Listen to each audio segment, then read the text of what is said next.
Hello, welcome back to the channel. Today we're diving right into the world of Monday.com to help you automate your customer support workflow like a pro. First off, let's create a board dedicated to customer support. This is where you'll track, assign, and manage all customer inquiries. The reason we do this is to have a centralized place for all customer-related tasks, making it easier for you and your team to keep track of everything. Now that we've done that, let's add some columns. For a customer support board, you might want to consider columns for customer name, issue, status, and assigned to.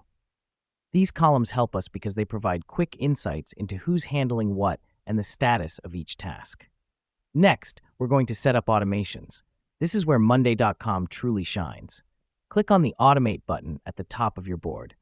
Here you can create rules like when status changes to done, notify customer, or every Friday, move all done tasks to done group. Automations are game changers because they take care of repetitive tasks, freeing up your time for more strategic activities. Lastly, let's talk about integrating Monday.com with your customer support email. You can set up an integration that automatically creates a new task in the board whenever a new email arrives. This helps us because it eliminates the need to manually create tasks from emails.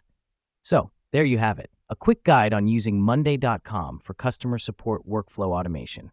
Remember, the key is to set up a system that works for you and your team, and with Monday.com, the possibilities are endless. Thanks for tuning in, and see you in the next one.